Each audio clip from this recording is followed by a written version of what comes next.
Last time on Twan Dixon's From a Therapist's Perspective. So my sister was in like this terrible car accident. The phone call, it was almost like my sister had died or something. I've never known why I was truly adopted. Because for so many years, I have felt abandoned by my mom.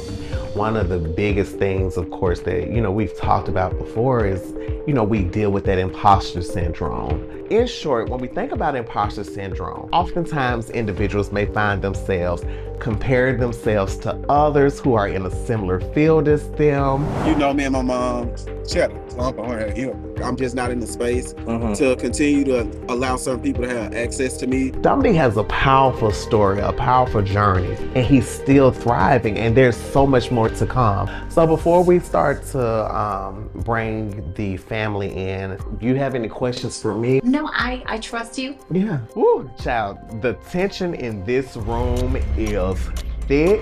I am going to fall apart myself in this real-time moment. Everywhere I go, everything is good. Everybody know I got the baddest. Am I the therapist? Yes. Book an appointment. I'll talk to you later. Twan Dixon, From a Therapist's Perspective.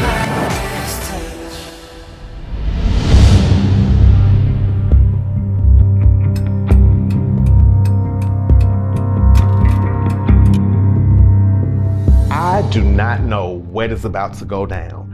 This is not what I signed up for, but I did. It's important for me to meet with this family because although they are a loving family, there's still some elements of unresolved issues from the past, elements where there still needs to be some healing and some forgiveness because all three of them are navigating new dynamics in their lives. Let's get an understanding, not just from my perspective, but your children's perspective as well. Let's just dive right on in. And so, of course, Keisha, you've been with me for a couple of years, just for your own individual therapy.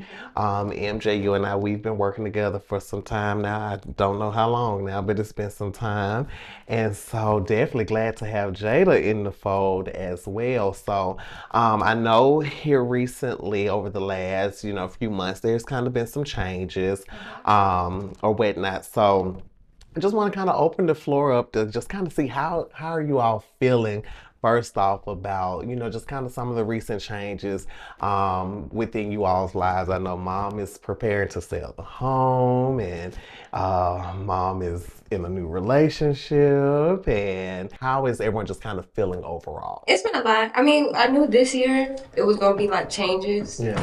Because she talked about it, but, everything come at you fast. Just like, even like everything with the move, it happened fast. Okay. I'm happy with my mother. I want her to be happy. Just like I want my dad to be happy, but that happened fast as well. Okay. But she's grown. How is he? Because he's still a part of like the family technically. So He got his own stuff going on as well. But is there anything particular that you all need from her or would like more for herself, what you all would like to see more of? As far as her relationship and my dad's relationship and everything else, I don't really pay it any mind. Like, they already did their job as far as raising us. I'm pretty much focused on my own life and I want my own family sooner or later. Jay, were you gonna add anything to that? Not really. Okay. Yeah, so I know, just one thing I wanted to kind of touch on, because there was a while back, I remember Keisha, your mom, reached out to me because she had a moment of anger. One of the things she expressed was, Jada said, I need to talk to you about my anger or she's gonna call you herself. And Well, first let me say, I'm a lot like my mama. Okay. MJ can tell you. But that's one thing that I want her to work on, because I feel like, I'm not gonna say it rubbed off on me, but I can see that being a problem with me. Like just how, like my anger, like even sometimes like when I get mad at MJ or something, I probably take stuff too far. Like for instance, I don't know if she told you about my boyfriend's party. Okay. She was supposed to come. My dad was supposed to come. My mom was gonna help. Okay.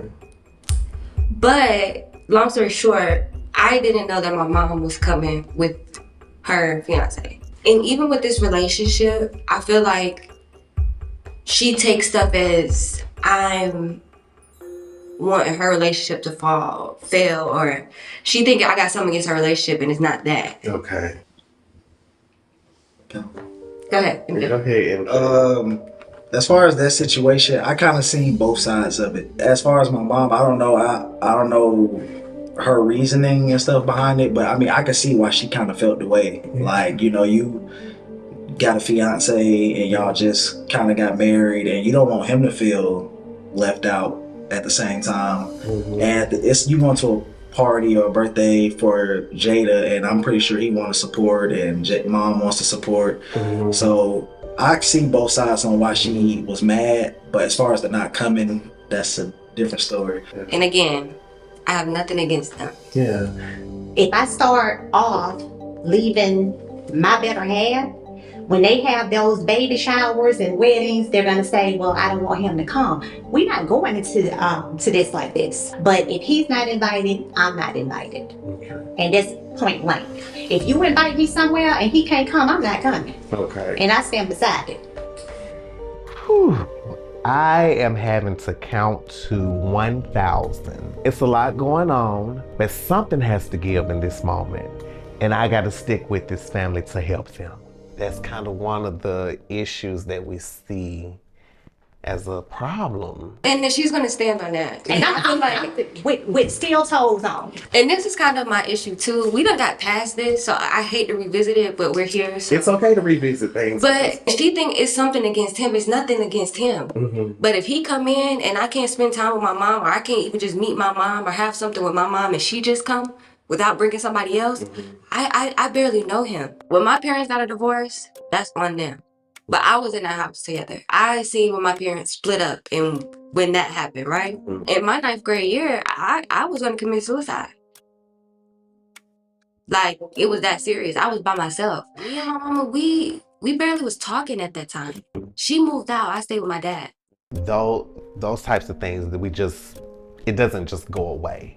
It doesn't go away. And I feel like a lot of times she forget about that. Yeah. Like she just want me to sweep it under the rug. Granted, she went through the divorce. So I know she have a lot of feelings with that too, but I feel like a lot of times I'm forgetting. Yeah. Yeah, and that makes a lot of sense hearing you verbalize that because, you know, because of this situation, primarily this divorce, it's almost like saying, well, maybe it's my fault.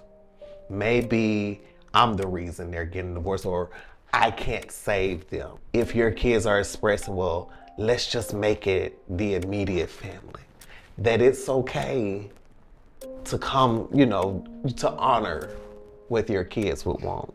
And vice versa, you know, it's okay to honor what each other would want. Hearing Jada open up about wanting to end her own life, that really set a tone for me in that moment. I know I couldn't show it, but I need to be present for her right now. And I need her family to support her. We need to rally with her in this moment. Because one thing about suicide, it is definitely real, and it doesn't have a face, and it doesn't have a routine to it. Oftentimes it just happens. As long as I've known you and hearing you say, well, he's my better half, and I respect that, and I ain't going if he can't go, it kind of translates as if, you know, I've been hurt before, so I don't want to go without. And it's okay for you to know that you're not alone, but can still show up and be present with your kids if that's what they're requesting. And vice versa, if you're requesting certain things from them as well. That's okay with you?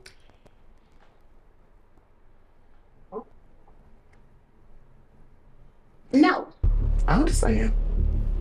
But why is it a no? Now, if it's something, if we're just having something one-on-one, I can go along. Right. Okay. This is going to be something you all have to continue to work through because it's only fair. Because at that point, You know, sometimes we have to be willing to make adjustments. And I have to be by myself because Mama, you're still not getting this. When did you start dating him? that's not your business. I'm just but see, you see how she getting I mad? don't care. It's like if she don't care, why are we doing this? I don't have to say. I'm not gonna say when I met somebody. I was with your daddy 26 years. Why? But see, why are we keep going back to that? We can never have a conversation with her, and we always go back to that. I don't have to sit up here and act like my kids are toddlers. My kids are grown. They are. Okay, Absolutely. and I'm going to be happy. I don't owe them nothing else. And I hear all of this. And this is important that you all are expressing this because there's a lot of unresolved feelings there. You know, the thing with family is, you know, it's good to grow within family. Everything's not gonna be fixed overnight. You know, family is defined just so differently across the board. And you know what bothers me too a little bit? MJ been coaching. How many years you been coaching? Like 5. MJ been coaching for 5 years. Okay. So I feel like one thing that my dad does is he kind of supports us a little more.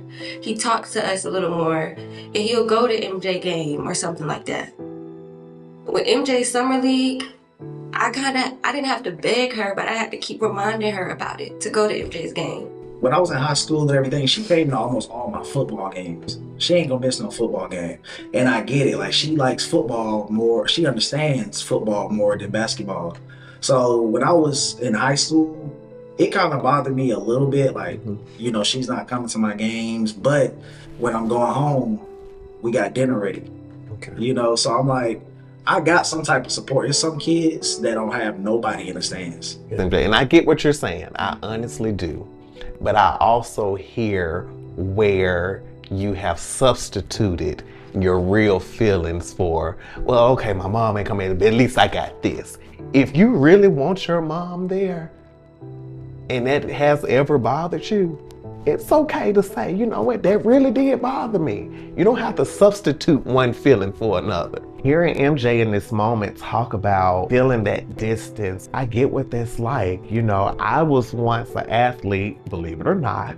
My mom never showed up for any of my games when I was a soccer player. Hearing MJ talk about pretty much wanting his mom there, but then also hearing him validate her absence, almost like substituting that, well, at least she did this many years ago.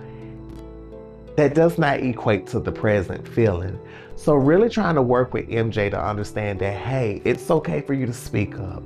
It's okay for you to express what you need in this present moment in order to navigate and build the connection and relationship that you would like to have moving forward.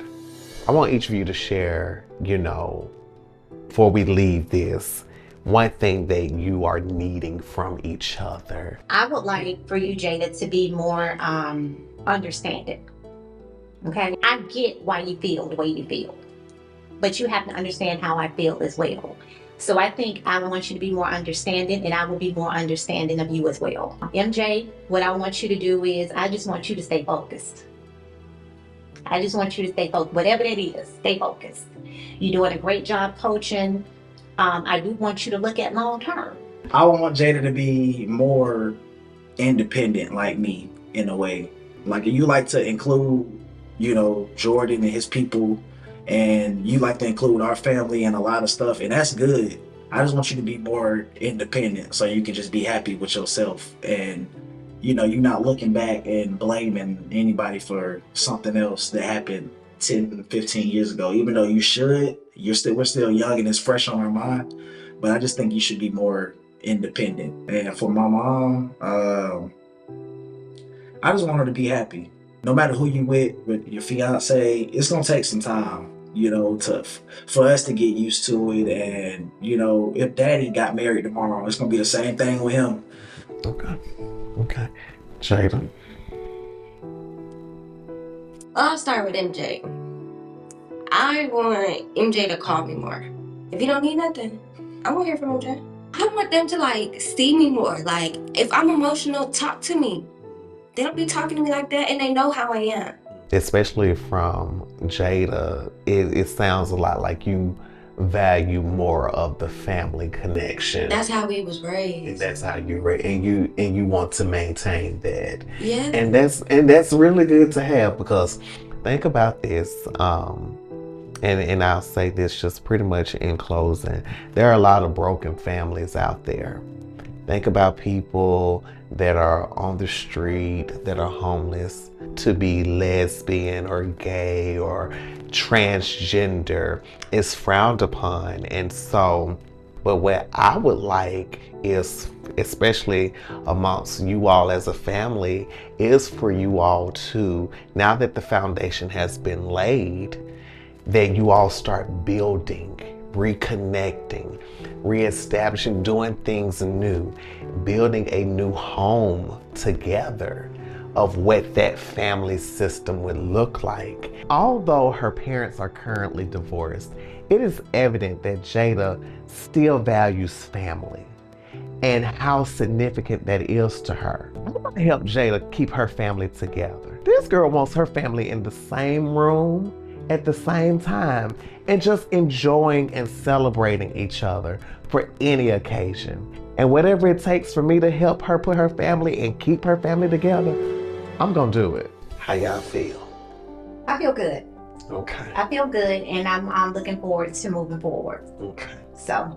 MJ? Same. Okay. Jada?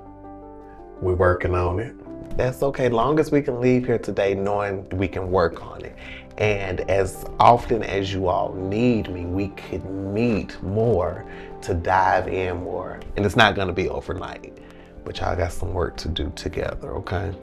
As women, as mother and daughter. Okay? Tauruses are crazy.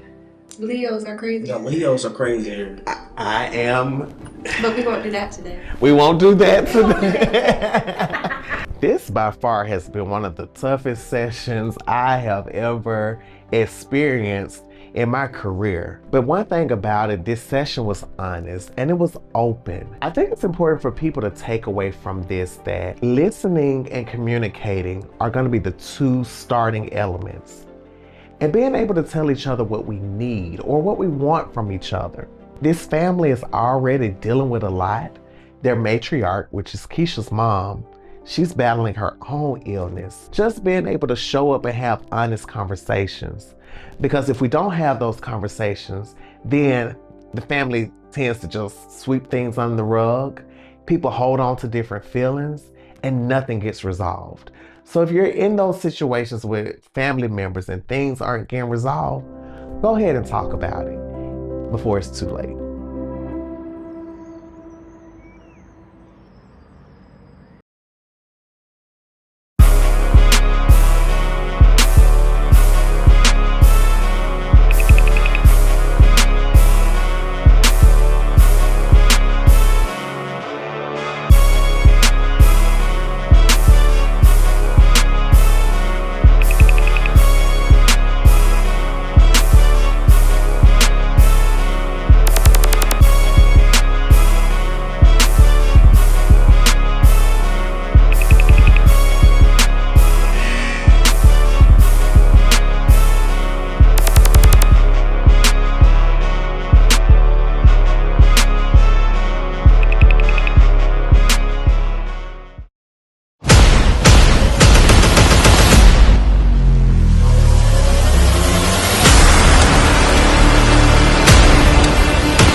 Hell, Kenny got me coming too.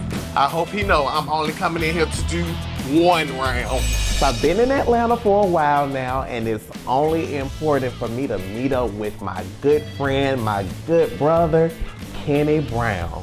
Kenny and I, we both went to the same college, He was the star of the football team, and I ain't played no football. But anywho, we are meeting up for kickboxing, and I'm gonna tell you now, Kenny, I'm not coming to play with you.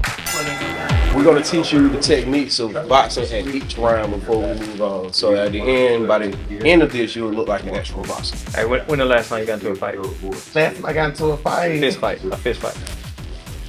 I can't say that. You ready to sweat? I'm as ready as I'm gonna. Not going wrong, bro. All right, here we go. Let's go.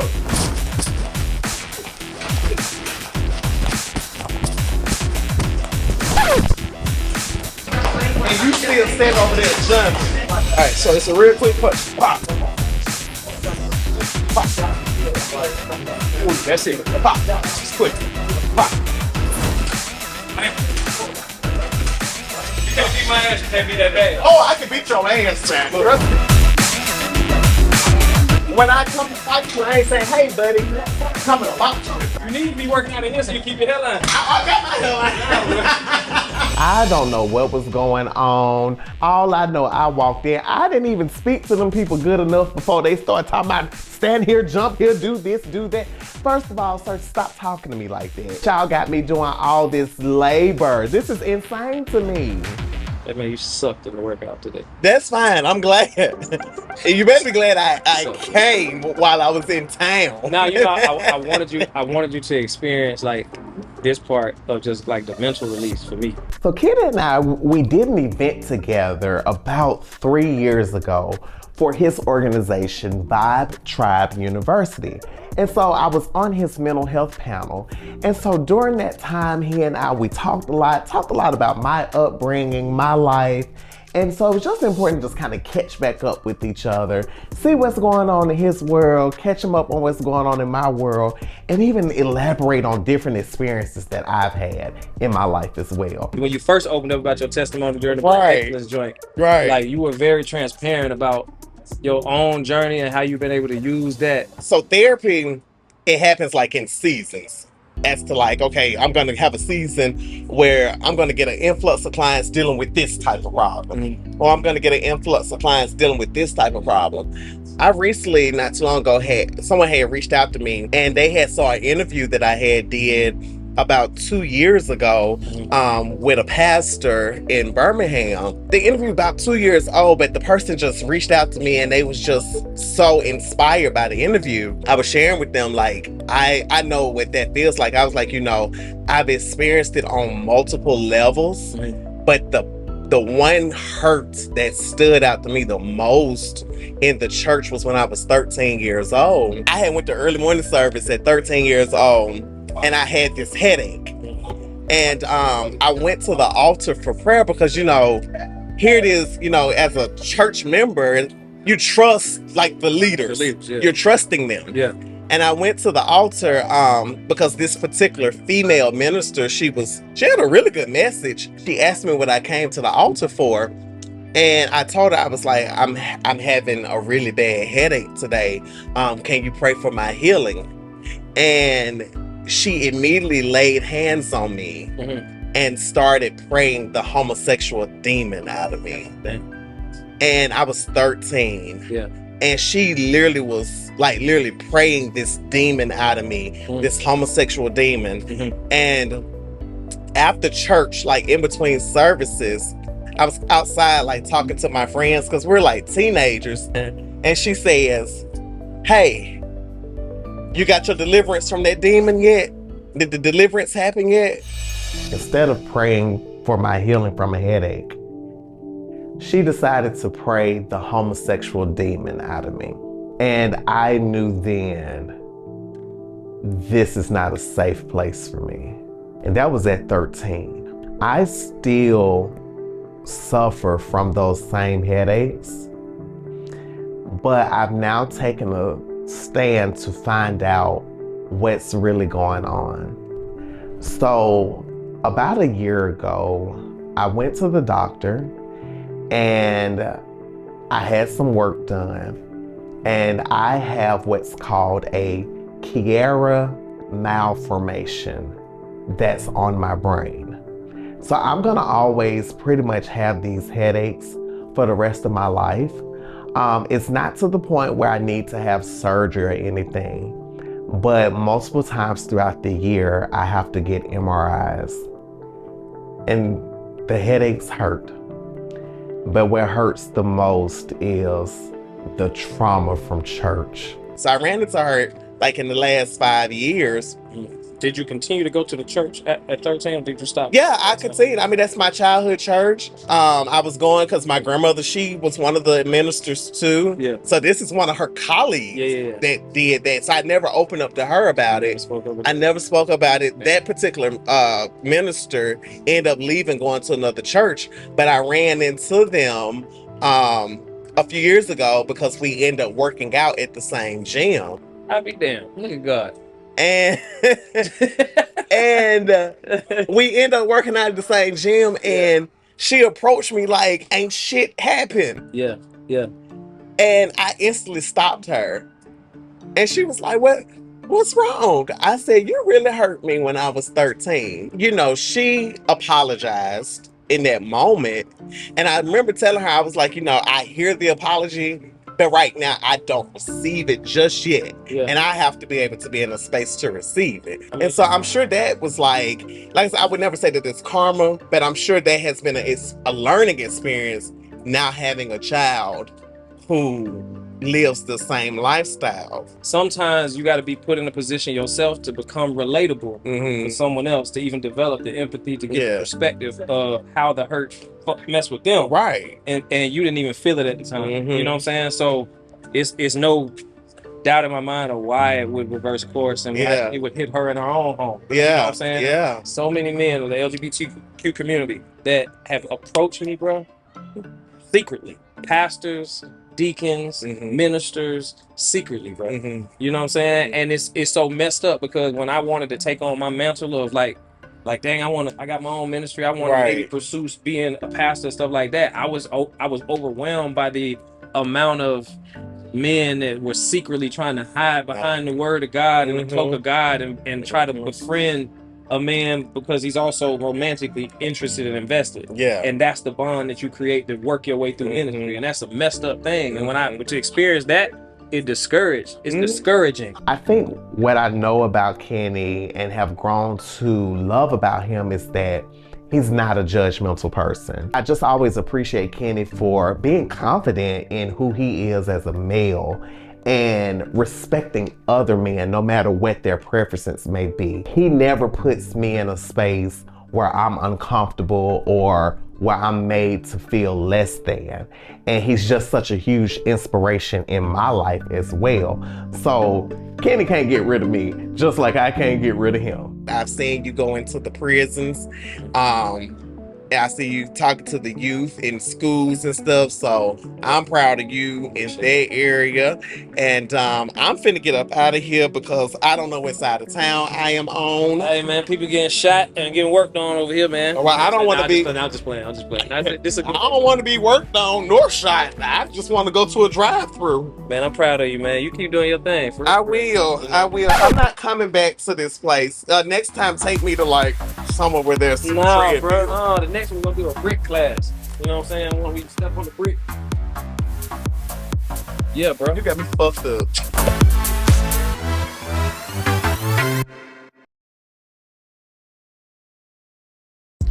Yo, what it is, what it do? Man, that girl Nina Chanel just dropped her brand new single, On Me. Man, on all streaming platforms, coming off a brand new EP called Blue Match. So make sure you check it out and make sure you tell everybody you know, your mama, your kids, the rats, the cats, and the dogs. Man, hey, On Me, Nina Chanel, out right now. Accomplishing Goals Counseling is now accepting new clients in the state of Alabama as well as the state of Georgia. If you're experiencing depression, anxiety, or just simply need a non-biased outlet, then contact Twan Dixon at 1-800-916-3713 and schedule a free consultation appointment. I'll talk to you soon.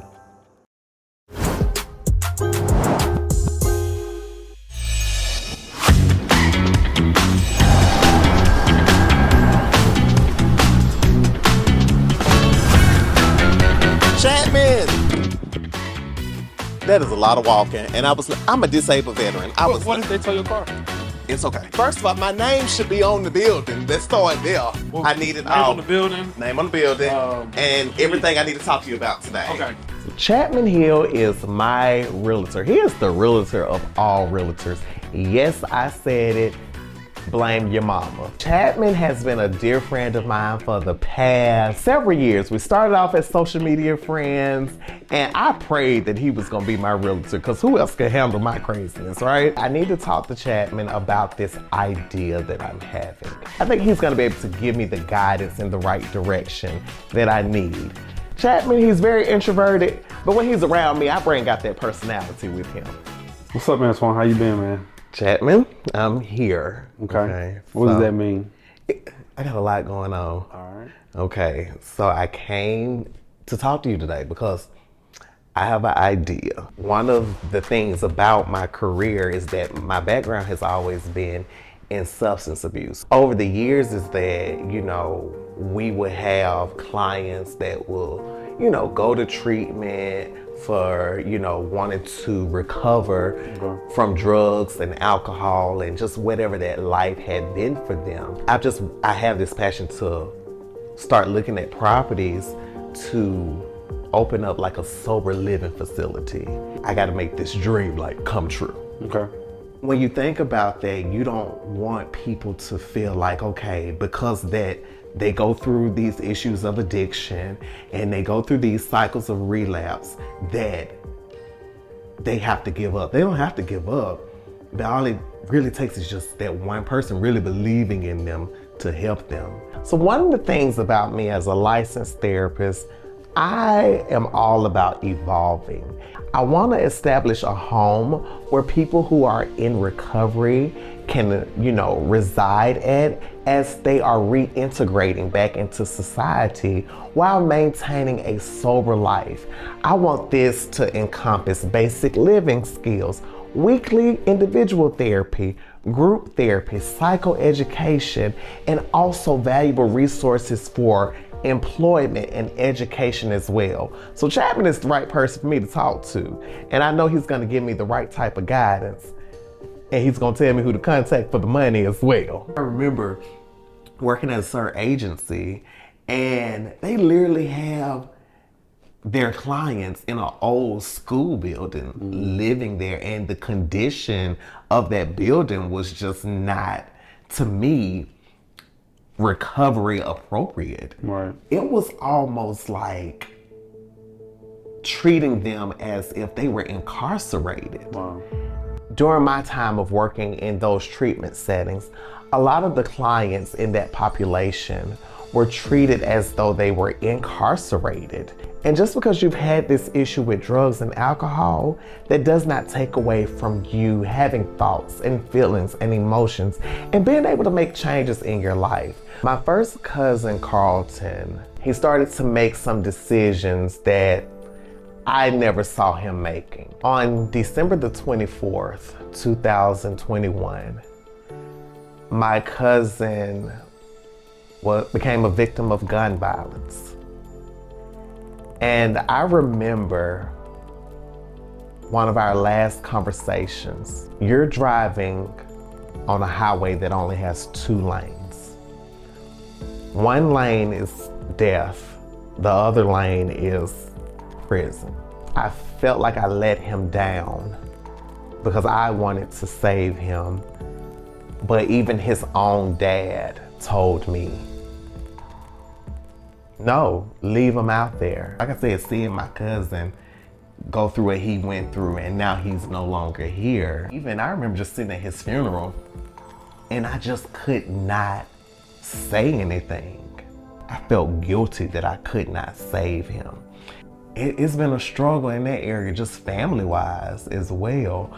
Like, okay, how am I trying to balance this career that I have, but I also have areas in my own family where I need to fix those things or try to fix those things. Yeah, and I think you have to focus on, yourself at the end of the day first. Yeah.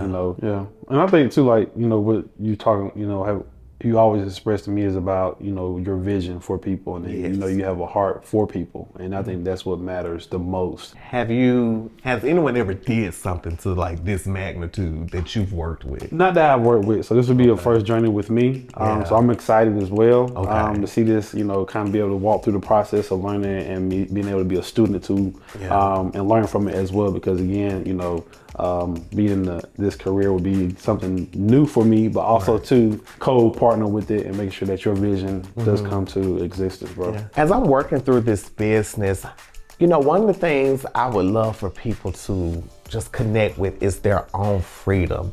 And thinking about freedom in the aspect of being able to breathe again. Now, while I'm here, and I done opened up to good old Chapman about my business venture, I need to pick this man's brain because I want a bigger home.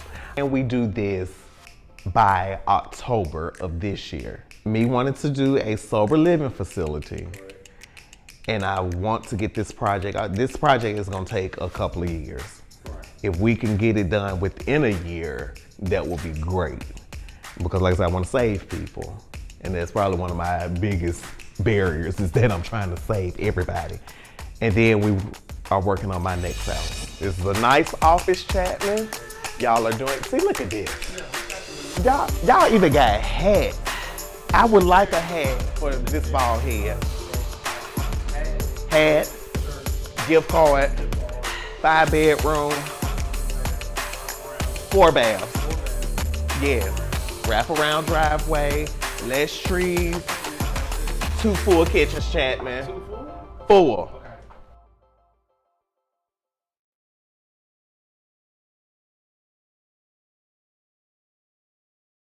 Next time on Twan Dixon, from a therapist's perspective. I've been in situations where I've had the gay prayed out of me, you know, and it really set a tone for how I view the church and the people in the church. How am I supposed to focus on being a creative when I don't even know where to go now? When you plan on having a conversation that you need to have. I don't want this in the show. Don't put that in. Why not?